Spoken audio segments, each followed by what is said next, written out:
On today's show, our weekly Rinkside Roundup, we'll look at Victor Eklund and a lot more on today's episode of Locked On NHL Prospects.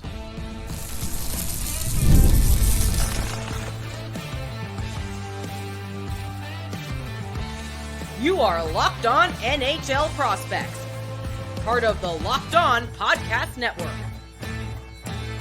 Your team every day.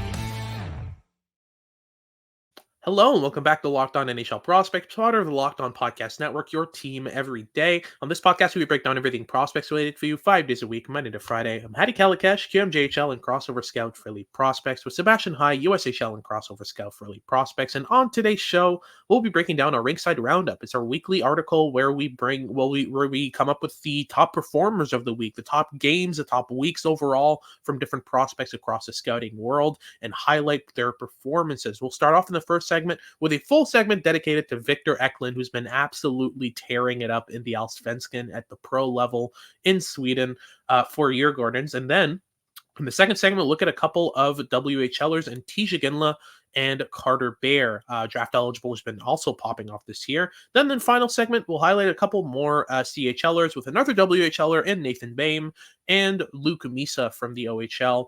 Before we get into any of that, though, today's episode is brought to you by FanDuel. Make every moment more. Right now, new customers can get up to $150 in bonus bets with any winning $5 moneyline bet. That's $150 if your team wins. So visit FanDuel.com/lockedon to get started. As usual, if you're watching on YouTube, remember to like and subscribe. Let us know in the comments what you thought of the episode and what you want us to talk about next. And if you're listening on your favorite podcasting platform, please leave us a rate and review and make sure to make us your first listen of the day. So let's get started right away here with Victor Eklund, who's been absolutely fantastic so far for Djurgårdens in the Allsvenskan. He's playing on the same team as a certain Anton Frondell, and I think we can agree he's outshining him so far, isn't he? Just a little bit. I mean, Victor Eklund has been a mainstay for Djurgården going back to last season, where he was just ramping up his play, especially in the playoff race to gain promotion to the SHL, where Djurgården lost in the finals for a second consecutive year after going down the year before that. And that said, he is back for vengeance this season and is going to try to drag his team right back into the SHL for next year and has just been lighting it up. He had a 3-goal night against IF Björklöven, including all 3 goals came in the third period. The team was way down and ended up tying it up 6-6 to bring the game to overtime, and he was flying high in overtime as well. And in the end, they unfortunately did lose, but it was a fantastic performance, really spearheaded by Eklund. And this is a player who is going to be a little bit in the shadow of William Eklund for the time being, at least in terms of like media representation over here in North America. But on the Swedish side of things, this is a guy who is already writing his own story with Djurgården fans specifically that is very much separate from William Eklund. And those are going to be 2 legends among Djurgården fans for a very long time. And it won't take very long for them to really achieve that status. Yeah, absolutely. It's just been great so far. And, watching the 2 this season, Eklund and Frondell, I think that, there's a gap that's just been widening between the 2 every time I've watched them. Heading back to the 4 Nations tournament, to, other international tournaments where they played on the same line. It's just, there's a gap in processing and pure skill and ability to transition the puck and ability to drive play on their line. Eklund's just been absolutely phenomenal. So, in terms of like where he lands on draft day, so far there seems to be a clear top 5. In my opinion, Eklund is starting to join that conversation. I'm a really big fan of what I've been seeing from him so far, but where do you see him so far in terms of draft range at this stage of the year? Yeah, I mean, we're talking about this a little bit before the show, and I think he's certainly entrenched himself as a top 10 talent at this stage. Like, I could not name you 7 prospects I would rather have on my team from this draft class than Victor Eklund at this point. But I think that that 5 or 6 to 8 range is kind of where he will fall on my board moving forward. Obviously, that can always still shift as the year progresses, but he's, I think, closer to the conversation at 5 than he is to the conversation at like 7 or 8 at this point. Yeah, absolutely. And when it comes to the skill set, I mean, you're talking about a 5'10", 170 pound, 160, 170 pound winger who's been handling himself really well at the pro level. I've been really impressed, especially with the level of intensity that he's brought. I mean, so far this year, we've seen the skill. He's a really good goal scorer, decent playmaker. He's got great hands. He can play in tight spaces. He can move pucks off the wall and make plays between two defenders in order to kind of connect with teammates or get a shot on goal. But what's been really impressive above all is the level of intensity and physical inclinement that he's brought so far this year for Gordon. It's been really interesting to go watch him go about it. And I think that's made his transition to the Allsvenskan to pro hockey a bit more kind of fluid, right? Like a lot of these undersized players, their main issue is they can't make plays inside contact. They get pushed off the puck pretty easily. Overall there's some lackings on that side, but Eklund's got that down pat already, hasn't he? He really does. And I mean, there's a reason that he sits second on the team in points with 7 goals. He leads the team in goals and 11 points through 12 games so far. And the only player above him on the scoring list is longtime NHLer Marcus Kruger, who's been the captain of Djurgården for the last 3 seasons now, and just a very consistent offensive producer there, both in the SHL and Hockey Allsvenskan. And yeah, like I think that Victor Eklund is certainly taking a step this season from being a really dependable, like middle to bottom 6 guy last year for Djurgården. He's certainly taking the leap now and is among their most potent offensive threats. And I mean, I really couldn't name you like even 2 or 3 more potent rush attackers in this year's draft class than Victor Eklund. He's tremendously dynamic. He is able to play at his highest speeds. He's able to layer his handling and deception and playmaking ability at those really, really high paces. This is not a guy who needs to slow down in order to execute high-end maneuvers. And he's so intense and pacey, middle driven, has all the qualities to compensate for a bit of a smaller frame. Like, as you mentioned, he's 5'11", 161 pounds as a right shot left winger. Not the biggest guy in the world, but he really, really doesn't have to be with how he plays the game. And he even uses his size to his advantage to just like bounce off of contact really easily and use that momentum to access space in a really like creative way. I'm a very big fan of this player. He's very intelligent, very skilled, and already plays the game like a pro that's been playing pro hockey for a handful of years. For sure. And in terms of like what he needs to do to get into that top 5 conversation, I think that the next step for him is just adding more consistent playmaking elements, getting more used to playing give and goes, and using creative outlets in order to connect with opponents, connect with teammates on the other side of the ice, right? Like a lot of what happens for him playmaking wise is on the same kind of half of the rink when he's got the puck. But it's about those seam passes. It's about stretching plays. It's about looking off your passes and zipping one cross ice to a teammate, especially in situations like the power play, that kind of stuff. So I think that's going to be the kind of next step in his progression, and also just adding more defensive consistency because, he's good defensively. He's inconsistently good defensively, especially at this level. So I think that's kind of the next thing. For him to be kind of a proper top 5 pick, I want to see some really high end playmaking flashes because this top 5 is really strong this year. The only way he's going to dislodge 6'3", 200-pound skillful Porter Martone is if those playmaking elements come through. But I think he's already got so much dynamism. Him and James Higgins for me are among the most dynamic of this draft class in 2024 and 2025. So really, really, really interesting prospect. And overall, I think that there's a path for him to be a top 5 pick. But I don't think teams will be as sold on him as they were, for example, with a slightly undersized Logan Cooley, right? Or that kind of mold of player, right? Or even William Eklund, who went 7th overall in this draft year, I want to say. Yeah. Like his mold of player tends to, unless they're exceptional in all 3 facets of the offensive game, shooting, handling, and playmaking, usually they tend to slip, right? Yeah, a little bit. And I mean, being European doesn't necessarily help that argument either. Like typically when you see players in this profile go in the top 3 or top 5, they are North American. And especially, I mean, playing as a winger doesn't help his case there either, especially when it comes to dislodging a fellow winger like Porter Martone in a top 5 conversation. I don't think it's overly likely at this point in terms of like what's actually going to happen on draft day, just because Porter Martone is an NHL like scouts and GM's dream player, right? Like he needs some more pace in his game, but just about everything else there, apart from skating, is present and like very high end. And I mean, he's just been dominant in the OHL early on this season, but Victor Eklund should not be overlooked. And I think that he's really putting a significant gap between himself and the next best European prospect in this draft. And out of curiosity, who do you think that next top European prospect is? Is it Rehkopf or Frondel?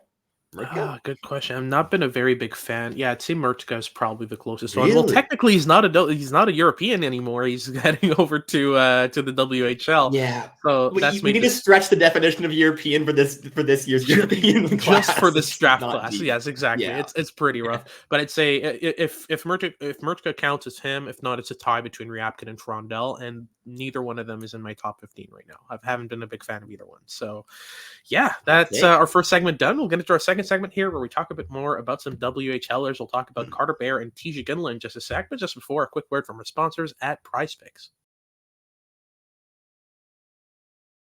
PrizePicks is the best place to get real money sports action. With over 10 million members and billions of dollars in awarded winnings, PrizePicks has made daily fantasy sports accessible to all.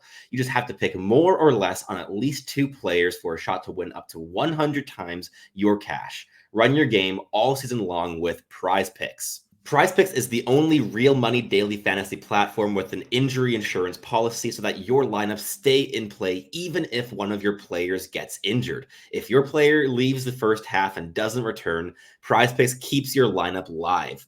PrizePicks is the best place to get real money sports action. Join over 10 million users and sign up today.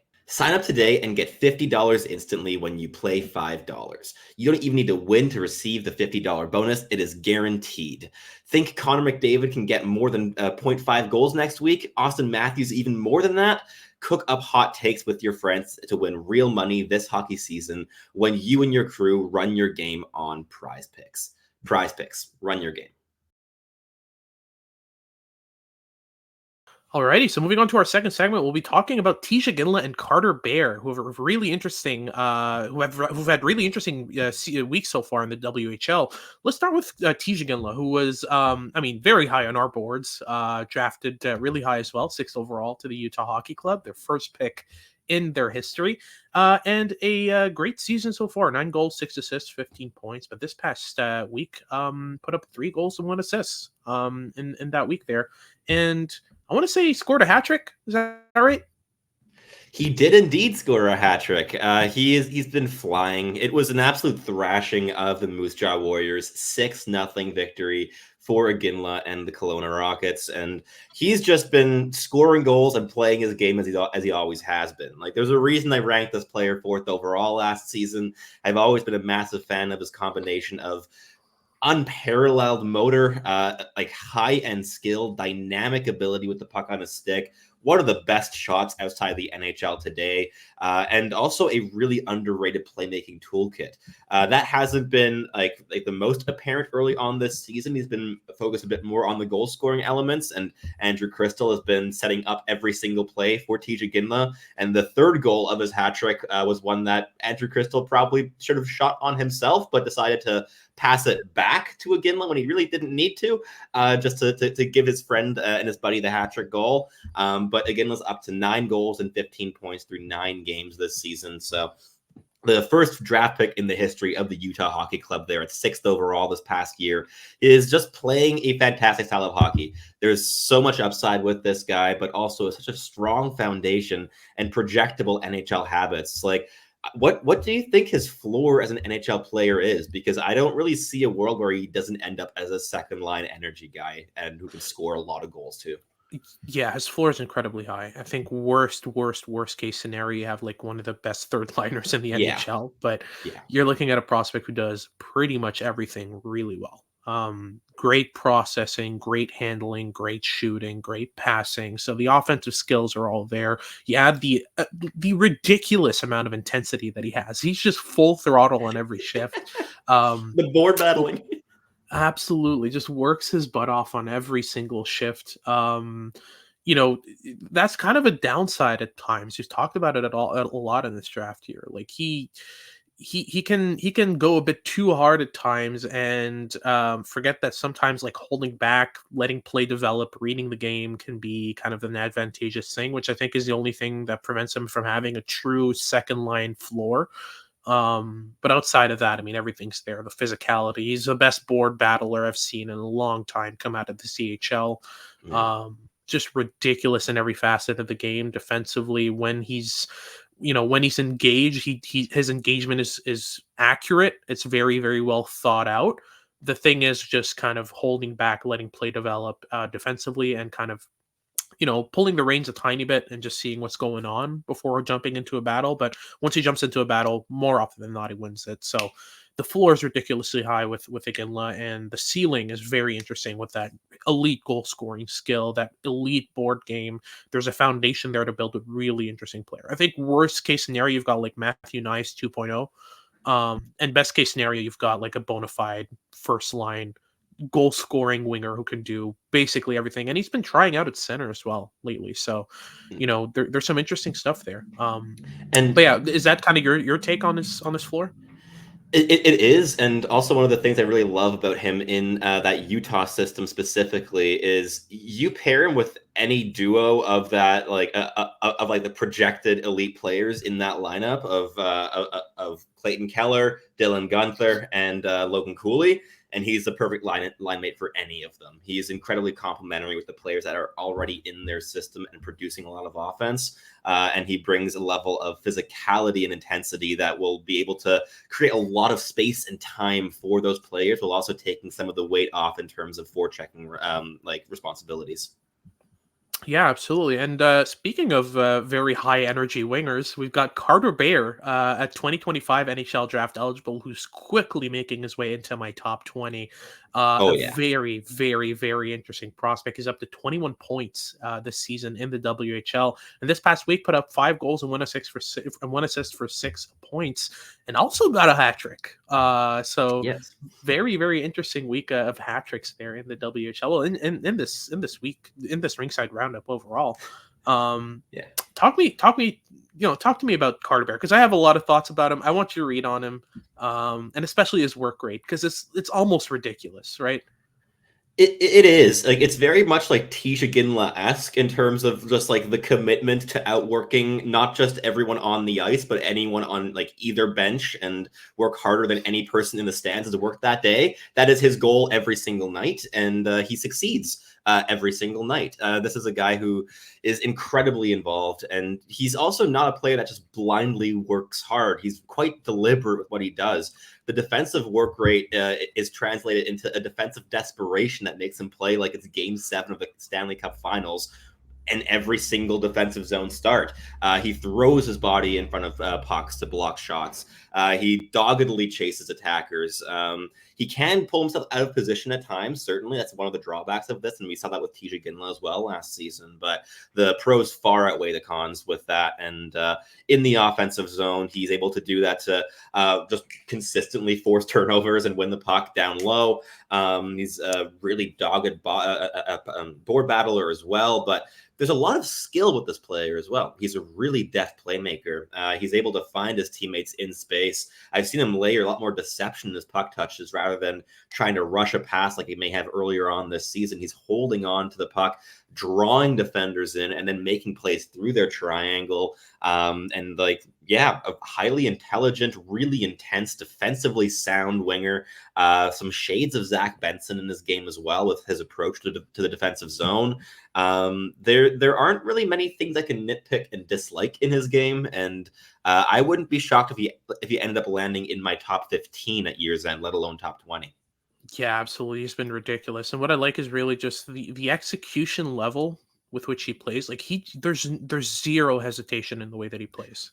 Exactly. Yeah. Absolutely nothing about his game makes you think like, oh, he doesn't know what he's doing here. Every single play, he's reading ahead. He's making his decisions early and committing to them fully. And there's just such a beauty to that when it comes to, a 6 foot, 176 pound, left winger who doesn't necessarily have the high-end physical tools, but just outworks every single player on the ice, consistently makes plays at a high level, consistently just plays with a high pace, not just in terms of foot speed, but in terms of mental speed.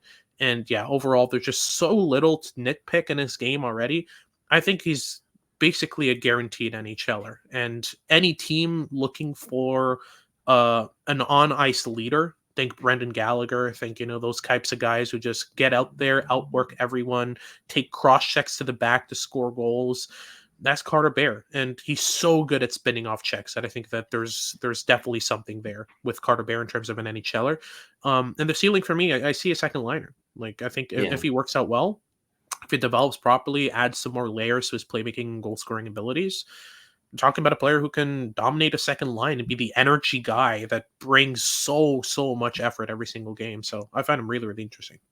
And I mean, like, his production this season, he sits fourth in WHL scoring with 12 goals and 21 points through 14 games this season. And at 6 feet, 176 pounds, he's not the biggest guy in the world, but as you mentioned, there's not an ounce of hesitation in his game. What I love about his pace of decision making is that he quickly identifies an option and he does not second guess it whatsoever. Whatever he chooses to do, he fully commits to. And sure, he's not always right. Every player is going to misjudge certain situations. But when you fully commit to whatever your decision is, there's a lot higher of a chance of it working. And Carter Behr's been fantastic. And in the next segment, we're actually going to look at a player that sits at first in WHL scoring as a draft eligible, who hasn't been talked all that much. So we'll be getting into Nathan Behm and Luke Misa in the final segment. But first, a quick word from our sponsors over at FanDuel. Get ready to tackle the NFL action with FanDuel, America's #1 sportsbook. Because right now, new customers can bet $5 and get $150 in bonus bets if you win. The FanDuel Sportsbook app gives you everything that you need to place live bets on the NFL all in one place. So when you get a hunch in the middle of a game, you can check out the latest stats, view live play-by-play, and so much more on the exact same page where you place your bets. Whether you want to take those swings on American football or European football, with the Champions League now in full swing and the third match day now in the rear view, or maybe you're not a football fan in any capacity, prefer tennis or golf, or if you're listening to this podcast, maybe hockey is your sport of choice. Whatever kind of sports fan you are, FanDuel has something for everyone. Just visit FanDuel.com today. You'll get started with $150 in bonus bets if you win your first $5 bet. Never waste a hunch and make every moment more with FanDuel, an official sportsbook partner of the NFL. Alrighty, so let's close things off here with our final segment. We'll be talking about Nathan Behm and Luke Misa. Nathan Behm has really not been talked about enough this year.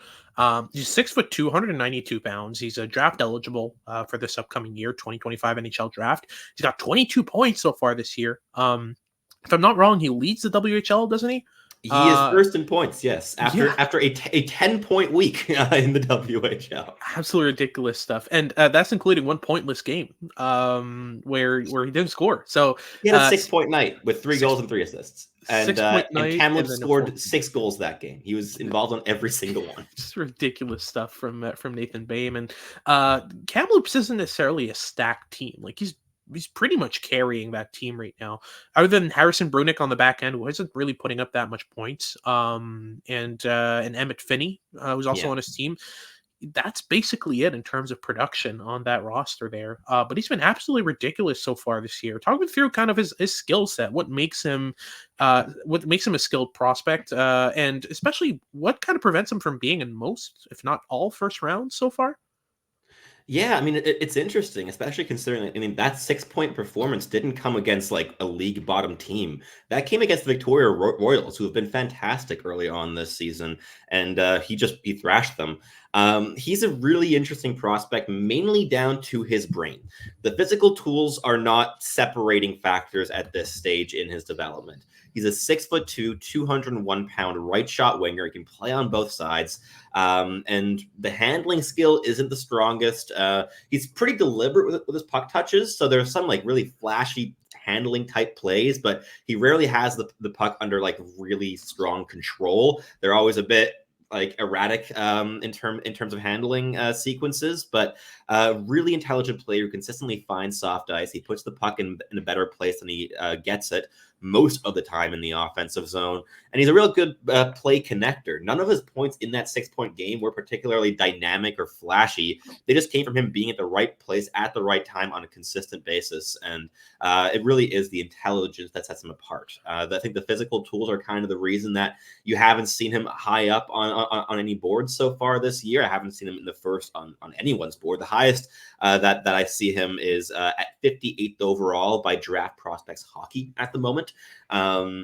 So flying under the radar, but I mean, a massive week with those 10 points is certainly going to get a lot more eyes on him. And I'm curious to see where he kind of like trends in terms of rankings over the next couple weeks and the next month following this hot start, because he's an interesting player. It is the brain rather than the tools. And I think among among high-end CHL scorers this season, he's a bit unique in that facet.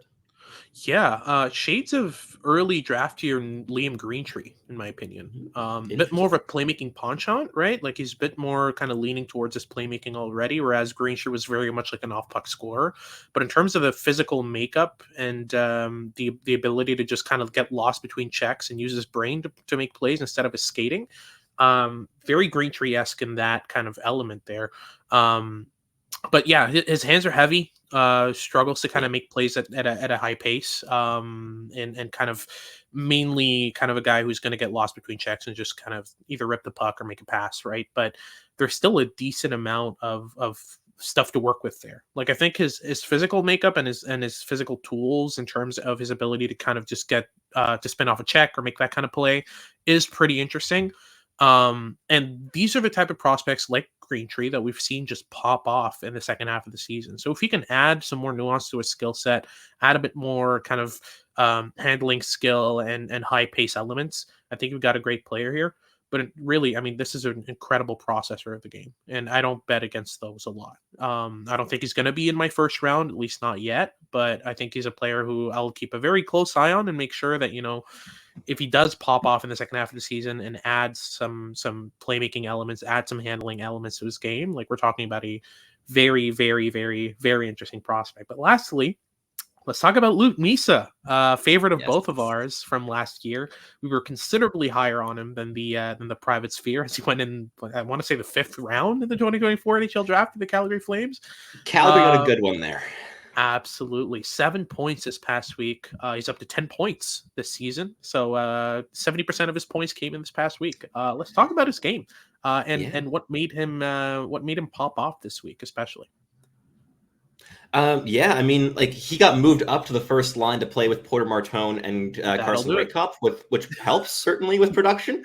And I mean, he showed that he belonged, like more than belonged on that line. He was really elevating that line, really bringing a lot of pace and speed to a line that has about everything you want in it offensively apart from those facets.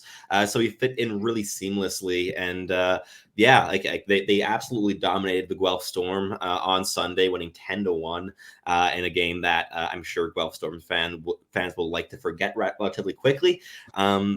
But yeah, it's all pace with Luke Misa. He's one of the best skaters in the OHL, at least in terms of pure speed output. He's certainly up there. And beyond that, he's a very versatile offensive player. He can play on the wing. He can play down the middle. Playing with elite players on the wing like he did this weekend, I think, is probably how he's going to make his money in the NHL rather than playing as a pivot long term. It's where his speed, I think, is a real difference-making facet. Would you agree with that? Yeah, for sure. And you know, we've talked about that a couple times in October there, but the gap between the best and the worst skater in the NHL isn't that massive, right? So you need to put your speed in spot. Coaches need to put their players' speeds in spots where they'll benefit. And I think Misa's biggest benefit is going to be the wing, the NHL level.